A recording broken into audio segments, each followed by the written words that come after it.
우리가 매일매일 하루하루 살아가면서 하루를 어떻게 시작하십니까? 눈 뜨자마자 제일 먼저 하는 일이 뭡니까? 핸드폰을 확인합니까? 아니면 뉴스를 틀어서 뉴스를 보면서 하루를 시작합니까? 신문을 보십니까? 요즘 많은 사람들이 아침에 가장 먼저 듣는 소리는 세상의 소리가 많습니다. 끊임없는 정보들, 그리고 감정적인 그런 소식들, 걱정거리들, 이런 것들이 우리의 하루를 이끌고 갑니다. 그런데 그 속에서 우리는 점점 하나님과의 교제를 잃어가고 말씀과 멀어져서 내면은 점점 메말라 가고 있다는 것을 우리가 알아야 합니다. 말씀이 사라진 하루는 생명이 사라진 하루라 할 수 있습니다. 말씀 없이 살아가는 삶은 겉으로는 바쁘게 움직이지만 영혼은 조용히 메말라 간다라는 겁니다.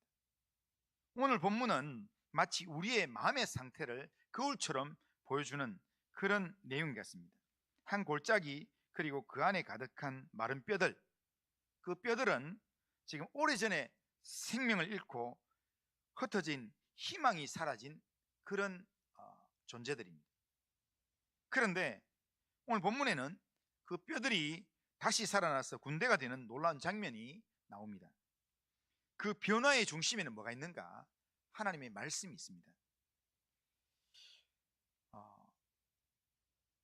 올해 표가, 올해 표 한번 읽어볼까요? 자, 시작. 말씀 앞에 머무는 교회, 말씀으로 일어나는 성도. 그러니까 이때까지 제가 말씀으로 머무는 교회, 말씀으로 머무는 성도에 대한 이야기를 했는데, 그런데 그 앞에 머물러 있는 성도가 말씀으로 일어나는 모습이 좀 우리가 좀 생각해야 되겠다라는 생각에서 성경을 생각하다가 말씀 때문에 일어나는 그런 성경의 내용이 어디 있을까 찾아보니까 이 에스겔 37장에 있는 내용이더라고요. 그러니까 우리가 말씀을 묵상한다는 것, 이거는 단순하게 어떤 경건의 활동을 하고 종교적인 습관을 가지는 것, 이런 정도가 아니라 이것은 하나님과 교제하는 영적인 호흡을 하는 겁니다.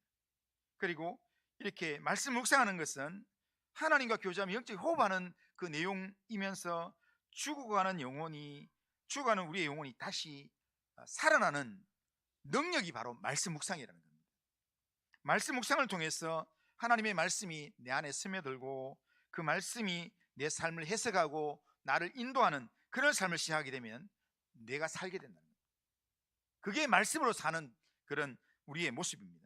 오늘 우리는 이 말씀을 통해서 말씀이 사라진 영혼이 어떤 상태인가, 그리고 말씀을 통해서 살아나는 은혜가 어떤 건가, 이것을 우리가 한번 보겠는데요. 먼저 이렇게 말씀이 사라진 영혼의 상태가 어떤가, 말씀이 사라진 그 상태를 오늘 본문은 마른 뼈들이 가득한 골짜기의 모습으로 보여주고 있습니다. 세상에는 보기에는 멀쩡하지만 마음이 말라버린 사람들이 있습니다. 그 모습은 생기가 있는 것 같고 뭔가 활발하게 움직이는 것 같지만 그 영혼은 황폐해져서, 그래서 하나님의 말씀 앞에 또한 하나님의 이 성령에 전혀 반응하지 못하는 그런 사람도 있습니다. 에스겔 선지자가 성령에 이끌려서 이렇게 골짜기로 이렇게 가서 그곳을 바라보았습니다. 그 골짜기 안에는 마른 뼈들만 가득하게 있습니다. 바짝 마른, 그렇게 죽은 지 오래됐던 뼈들이 거기에 있습니다. 그 뼈들은 생기를 잃고 그렇게 오랫동안 죽은 상태에 머물러 있는 그런 모습이었습니다. 그런데 에스겔에 보여줬던 그 모습이 뭐냐 하면 하나님께서 이스라엘의 모습이었다는 겁니다. 바벨론의 포로로 잡혀가 있는 이스라엘 백성들, 그들이 하나님의 말씀을 잃고 그냥 이렇게 끌리는 대로 끄는 대로 끌려다니는 그런 세상의 눈치 보고 이렇게 힘 있는 쪽으로 살기 위해서 이쪽으로 갔다가 저쪽으로 갔다 하는 그런 이스라엘의 모습, 그들의 모습을 상징적으로 보여주는 모습이 바로 그 환상입니다. 그러니까 오랫동안 죽음의 상태에 머물러 있는 이스라엘 백성의 영적인 상태의 내용입니다. 이스라엘 백성이 마른 뼈 같은 영적 상태에 있다는 것, 이것은 뭐냐면 뭐 때문에 그러냐? 이스라엘 백성들이 이 마른 뼈 같은 이 영적 상태에 있는 이 모습의 이유가 뭐냐? 말씀이 없어서 그렇다. 아모스 8장 11절 우리 한번 읽어보겠습니다. 아모스 8장 11절. 자, 시작. 주 여호와의 말씀이니라. 보라, 날이 이를지라 내가 기근을 땅에 보내리니 양식이 없어 주림이 아니며 물이 없어 가람이 아니요 여호와의 말씀을 듣지 못한 기갈이니라. 그러니까 아모스 선지자가 망하기 전에 이야기하면서 이렇게 기근이 온다, 이 땅에 기근이 온다. 그런데 그 기근은 양식이 없어서 지금 줄이는 그런 기근이 아니라 하나님의 말씀이 없어가지고 영적으로 줄이는 그런 영적인 기근이 온다, 그렇게 경고했는데도 불구하고 사람들이 그냥 강대국을 찾아다니고 사람 찾아다니고 세상의 즐거움 찾아다니고 이렇게 하다가 결국에는 영적인 기근이 와서 유다 백성들이 결국 바벨론 포로 잡혀가는 겁니다. 그 바벨론 포로로 잡혀가는 그 모습을 하나님께서 에스겔에게 보여준 장면이 뭐냐면 바로 이 마른 뼈들이 골짜기에 가득한 그 모습이라는 겁니다. 그러니까 말씀이 없는 영혼의 상태가 바로 마른 뼈의 모습이라는 겁니다. 그런데 3절에 보면 하나님께서 에스겔에게 뭐라고 이야기하냐면 인자야, 이 뼈들이 너희 살 수 있겠느냐 이렇게 묻습니다. 그리고 물을 때 에스겔이 뭐라고 대답합니까? 주께서 아십니다, 아시나이다 이렇게 합니다. 그러니까 주께서 아시나이다. 그러니까 너무나 절망적인 상황에서 이렇게 이 뼈들이 살겠느냐 이렇게 물으면 일반적인 사람은 어떻게 대답하겠습니까? 일반적인 사람은 절대로 못 삽니다 이렇게 얘기하겠죠. 살 수가 없습니다, 가능성 제로입니다 이렇게 하든지, 아니면 그 질문이 좀 뭔가 의도가 있는 질문인데 이렇게 물으면 뭐라 하겠습니까? 나 잘 모르겠는데요 이렇게 하겠어요. 일반적으로는 그렇게 이야기합니다. 안 된다 하든지 아니면 잘 모르겠다 대답을 회피하든지 두 개인데 이 신앙의 대답은 어떻게 대답하느냐면요, 말씀을 묵상하고 하나님과 친밀한 관계에 있는 사람은 어떻게 대답하는가 하면 주님이 아십니다. 그러니까 내가 잘 모르는 부분이지만 주님이 하시려고만 하실 수 있기 때문에 그래서 나는 자신이 없지만 주님이 아십니다 이렇게 대답합니다. 이것이 하나님 말씀 앞에서 묵상하는 사람의 이런 자세입니다. 하나님의 주권을 인정하는 겁니다. 우리의 삶에도 마른 뼈의 골짜기 같은 그런 순간이 찾아옵니다.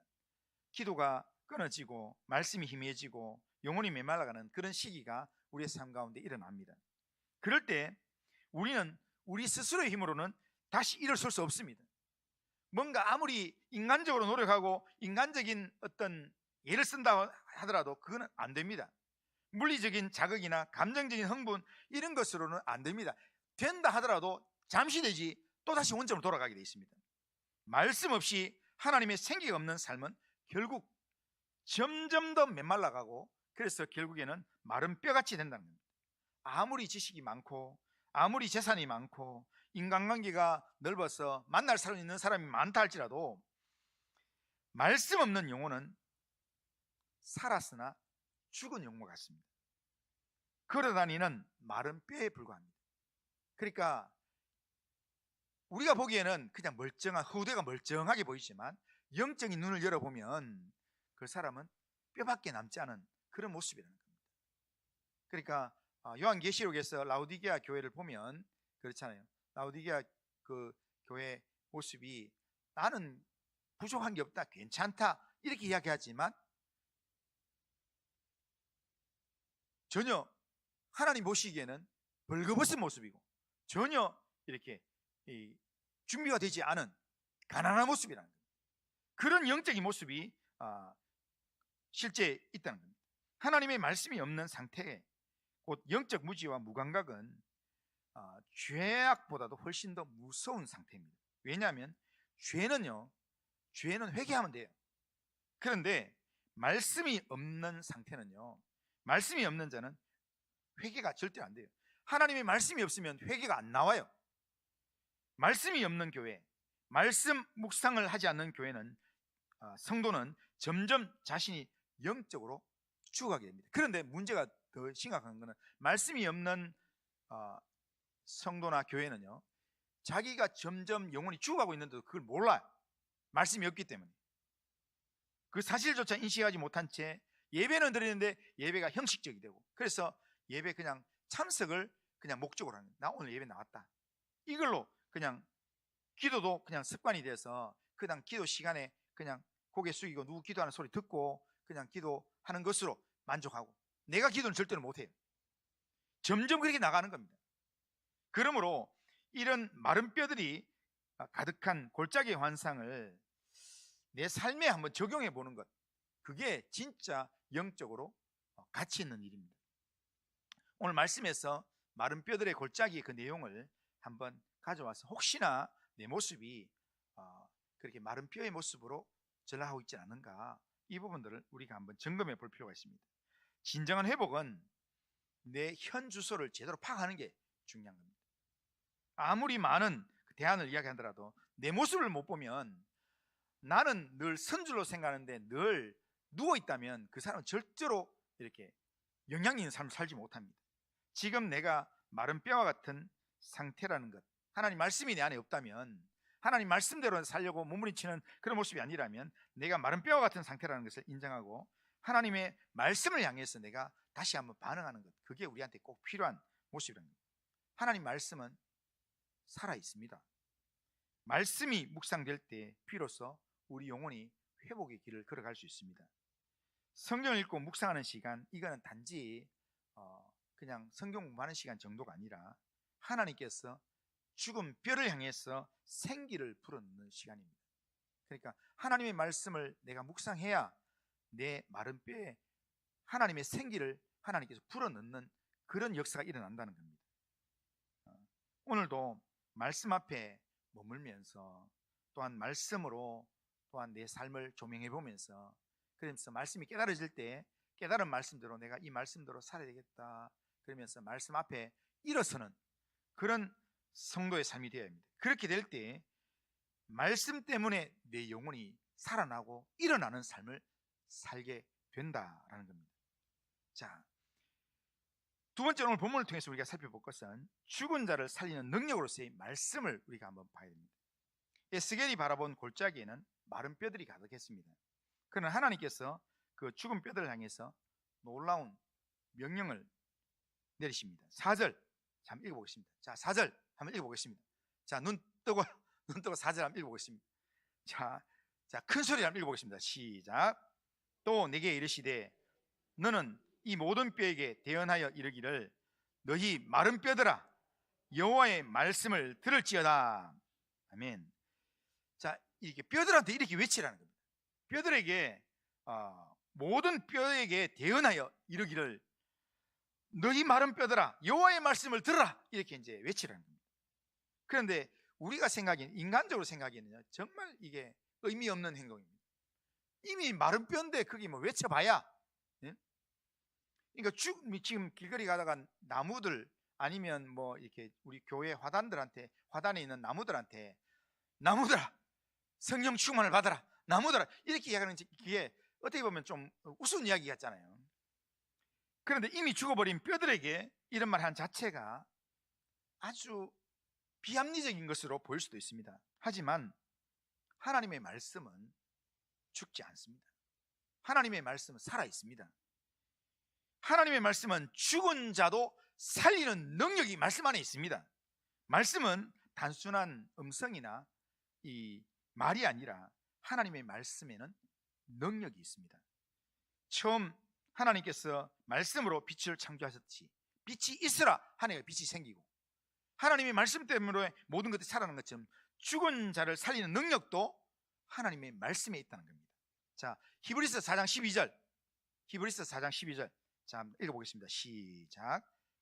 하나님의 말씀은 살아있고 활력이 있어 좌우에 날선 어떤 검보다도 예리하여 혼과 영과 및 관절과 골수를 찔러 쪼개기까지 하며 또 마음의 생각과 뜻을 판단하나니. 아멘. 살아있는 말씀, 그 말씀이 죽은 뼈들을 향하여 선포되면 놀라운 변화가 일어난다는 거예요. 왜냐하면 하나님 말씀은 살았고 활력이 있다고, 생명력이 있다는 겁니다. 그게 하나님 말씀의 능력입니다. 그러니까 살아있는 하나님 말씀이 죽은 뼈들을 향해서 선포되면 놀라운 변화가 시작된다는 겁니다. 자, 이 7절 8절 읽어보겠습니다. 7절 8절. 자, 시작. 이에 내가 명령을 따라 대언하니 대언할 때에 소리가 나고 움직이며 이 뼈 저 뼈가 들어맞아 뼈들이 서로 연결되더라. 내가 또 보니 그 뼈에 힘줄이 생기고 살이 오르며 그 위에 가죽이 덮이나 그 속에 생기는 없더라. 아멘. 이 속에 생기는 없지만 하나님의 말씀을 대언하라는 대로 그냥 대언했더니, 그랬더니 형체가 갖춰지기 시작한다. 뼈들이 막 맞춰지면서 거기에 힘줄이 생기고 막 이렇게 살갗불이 생기고 형체가 갖춰진다는 겁니다. 이것이 바로 말씀의 능력입니다. 말씀을 묵상하고 그 말씀에 순종함으로 살면 무너진 삶이 다시 정돈되기 시작합니다. 엉켜있던 관계가 회복되고 흐트러진 우선순위가 정리가 됩니다. 말씀이 들어갈 때 인생의 뼈대가 세워지기 시작합니다. 저는 그걸 믿습니다. 그래서 제가 설교를 하나님 앞에서 내가 준비하고 기도하고 준비한 내용, 제가 이 말을 다 해도 어떻게 알아먹겠노? 성도들 내가 설교를 다 알아먹겠나? 제가 고민도 많습니다. 왜냐하면 제가 이렇게 주변에 부흥하는 큰 교회들 이렇게 주변에 보면요, 목사님들이 설교 내용에 설교 본문은 잠깐 읽고 그리고 이렇게 재미있는 이야기들도 하고 이렇게 하는 거예요. 지난주에 제가 이제 봤는데 울산에 우정교회 지금 총회 일 많이 하는 목사님이 있어요. 근데 그 목사님 교회가 엄청 커요. 근데 그 목사님이 강사로 세워져 가지고요, 야, 이게 저하고 나이도 비슷하고 그래서 대단한 분이라서 이게 이분 설교를 어떻게 하는가 한번 보자 해가지고 제가 한 시간을 들었는데요, 처음부터 계속, 그러니까 그냥 이렇게 성경을 읽는 거는 본문하고 상관없이 계속 이렇게 간증 이야기를 하더라고요. 그러니까 자기가 뭐 이렇게 나중에 첫 번째 부임하자마자 신방을 갔는데, 신방 갔다가 또 이렇게 권사님 집에 자기 가르쳤던 청년이 10년이 지났는데 아기를 못 가져가지고, 그래서 권사님이 신방 와달라 해가지고, 그래서 이렇게 첫 신방을 가니까 막 에너지를 실어가지고 이렇게 설교를 하고 기도를 했는데, 그 사람들은 한 10년 동안 아기를 안 가지니까, 그러니까 뭐 이렇게 목사님이 와서 기도해 준다고 되냐 이런 생각에 별로 이렇게 마음에 반응도 별로 없고, 그러니까 목사님 더 막 세게 막 이렇게 설교를 하고 기도했는데, 기도하는데 아멘도 한마디도 안 하고 이러니까 옆에 같이 갔던 사모님이 애가 씌가지고 아멘, 목사님 말할 때마다 아멘 하면서 막 좀 같이 좀 하라고 했는데, 그 가족들 아무도 아멘 안 하고 사모님만 열심히 아멘 했는데, 그 다음에 사모님이 셋째를 가졌다. 뭐 그런 이야기부터 해가지고 끝날 때까지 계속 그렇게 하나님이 되게 하십니다, 이 내용 가지고 하는데요, 그러면서 나도 이렇게 이런 이야기를 하면 성도님들이 졸다가도 다 눈 다 떴잖아요 지금. 네? 그러니까 이렇게 해야 되나? 라는 생각이 드는데, 그런데 그렇게 할 것 같으면 제가 굳이 성경을 이렇게 오래 연구하고 또 성경을 묵상하고 이렇게 할 필요가 뭐 있나?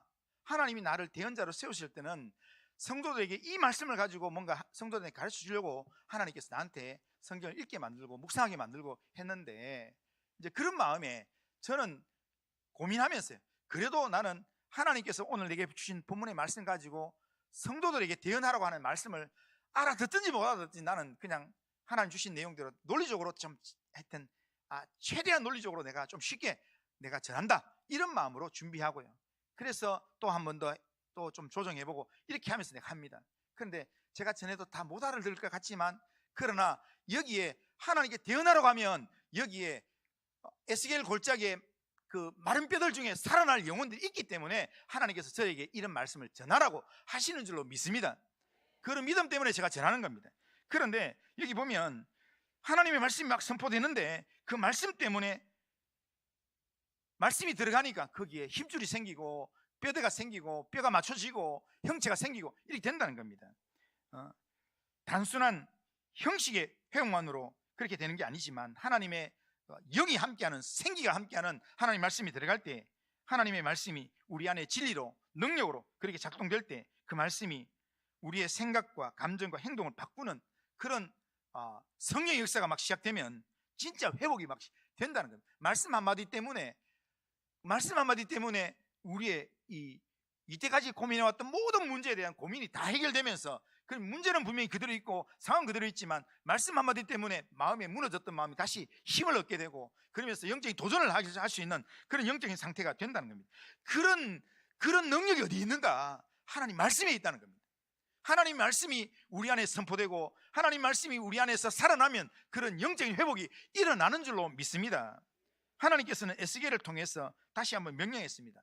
말씀을 대언하라 하면서 9절 한번 읽어보겠습니다. 9절, 자 같이 읽습니다. 시작. 또 내게 이르시되 인자야 너는 생기를 향하여 대언하라.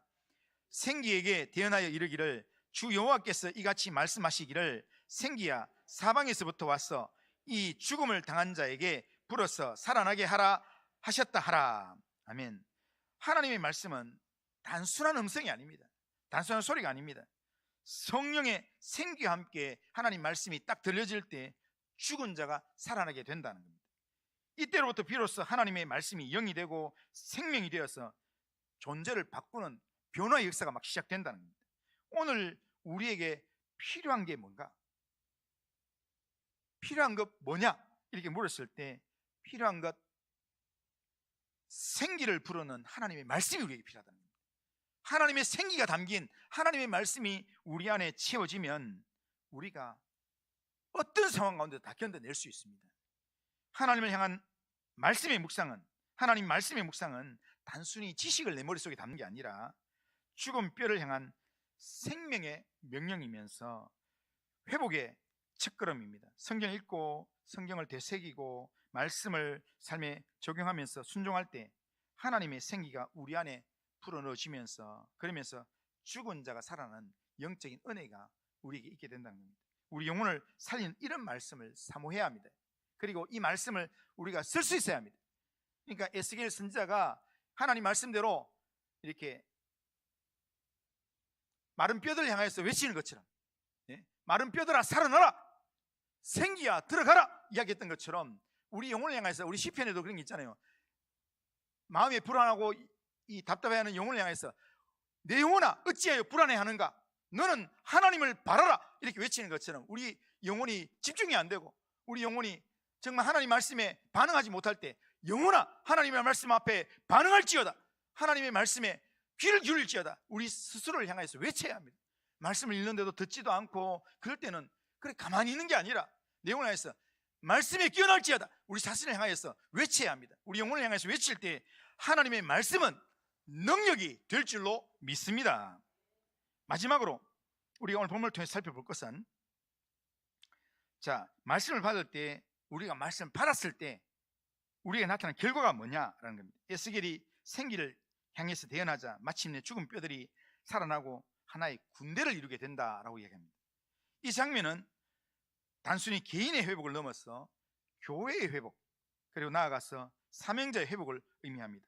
말씀으로 깨어난 한 사람은, 말씀 때문에 내 영혼이 살아난 사람은요 절대로 혼자 있지 않습니다. 하나님 말씀이 내 안에 살아나면 누군가 다른 사람을 살리고 하나님의 일에 동참하는 일에 헌신하는 삶이 된다는 겁니다. 하나님의 말씀을 묵상하고 그 말씀으로 인해서 살아난 사람은 절대로 가만히 있지 않습니다. 열정이 살아나게 되어 있습니다. 그러니까 오늘 지난 금요일 날 우리 그 연합기도에서 넘치는 교회 목사님 이야기하는데 왜 전도를 못하는가? 왜 전도를 못하는가? 달란트가 없어서 전도 못하는 게 아니고요, 열정이 없어서 못하는 겁니다. 전도에 대한 사명에 대한 열정이 있으면요, 전도해야 되겠다는 열정이 생기면 어디든지 전도하려고, 예를 쓰면 뭐 전도지를 나눌 수도 있고, 아니면 누군가에게 전도하기 위해서 말을 할 수도 있고, 아니면 뭔가 음식을 나눌 수도 있고, 누군가 도움을 줄 수도 있고, 하려고 하는 마음만 있으면, 이렇게 뭐 엘리베이터에 탔는데 전도할 마음이 있으면 그 사람들은 어떻게든 말 한마디 이렇게 붙이려고 이렇게 보면서 뭘 칭찬할까 하면서 보면서 아이고 예쁘네요, 아이고 오늘 뭐 있네, 뭐 이렇게 말을 걸게 된다는, 그렇게 하는 중에 전도가 된다는 겁니다. 그런데 우리에게 뭔가 이렇게 열정이 생기지 않으면 하려고 해도 되지가 않아요. 그냥 머릿속에만 있고. 그래서 뭐 지난 그 금요 기도회 그 목사님 하는 거 제가 들으면서 있잖아요. 이렇게 푹 찔렸는데요. 그 목사님들 할 때 목 하니까 있잖아요. 목청만 높여가지고 전도하라는 말만 하고 하면서 이렇게 하더라고요. 그러니까 또 장로님들 하니 장 하니까 장로님들은 목사님 이야기하면 장단만 맞추면서 그렇게 하고 전도 안 한다고.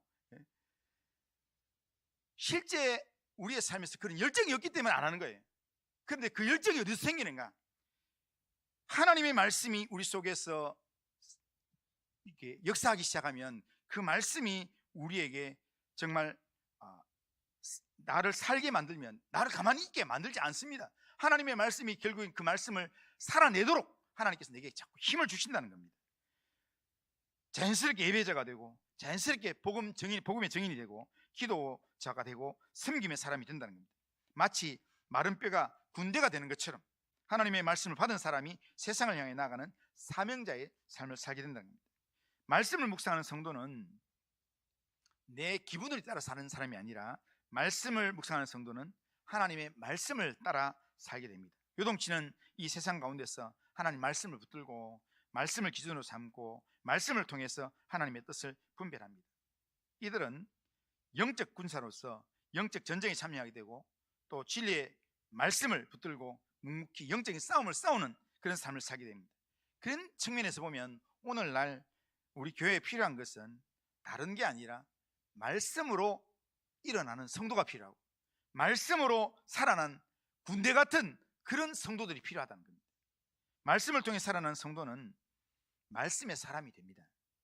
이들은 교회 안에서 말씀을 나누고 서로 격려하고 무너진 사람을 일으키는 삶을 살게 됩니다. 우리가 하나님의 말씀에 우리가 붙잡힌 바 되어서 하나님의 이 영적인 군사와 같은 삶이 되면 우리가 함부로 내 마음대로 살지 않습니다. 그런데 우리가 하나님의 말씀의 지배를 안 받고 성령의 지배를 안 받으니까 우리가 내 하고 싶은 대로 말하고 내 하고 싶은 대로 행동하고 그렇게 살아가는 겁니다. 그런데 하나님의 말씀을 사모하고 하나님의 뜻을 온전히 이루는 그런 삶을 살기 위해서는 하나님께 집중하는 삶을 살고 하나님 말씀이 내 삶에 적용되는 삶을 살려고 영적인 몸부림을 쳐야 합니다. 지난 금요일 연합기도에 가기 전에요, 옆에 교회 목사님이 저를 그냥 식사 대접을 하겠다 이래가지고 그래서 일찍 만났어요. 그런데 갔더니 그쪽 교회 권사님하고 권사님 아들이 나와가지고 식사를 대접하겠다고 그렇게 이야기하는 거예요. 갑자기 처음 보는 사람들 앞에서 저녁을 이렇게 막 먹으려 하니까 뭐 고기를 구워주고 하는데도 저 뭔지를 잘 모르고 했는데요. 그런데 제가 밥 먹는 게 그런 게 아니라 그 권사님하고 이야기하면서 그리고 그 아들 집사님하고 이야기하면서요, 제가 참 감동을 많이 받았어요. 그 아들 집사님이 한 40대 후반, 50대 초반인데요. 그런데 유학원을 하고 있는데 그분이 아이들을 말씀으로 키우기 위해서 굉장히 애를 쓰더라고요.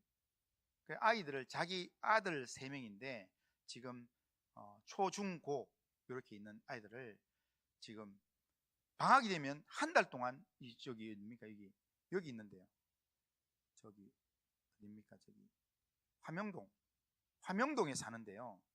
이 넘치는 교회까지 한 달 동안 매일 새벽 기도를 애들 다 깨워가지고 태우고 온대요. 매일 새벽 기도를 애들이 이렇게 하여튼 억지로 깨워서 그렇게 새벽 기도 참석하고 교회 특별 새벽 기도 하는 것도 아닌데 방학 동안에는 이렇게 해마다 그랬다. 방학 되면 무조건 한 달 동안은 하고 한 달 끝나는 날 목사님한테 아이들 한 명 한 명이 새벽 기도 끝나고 기도해 주세요 해가지고 기도를 받는다는 거예요.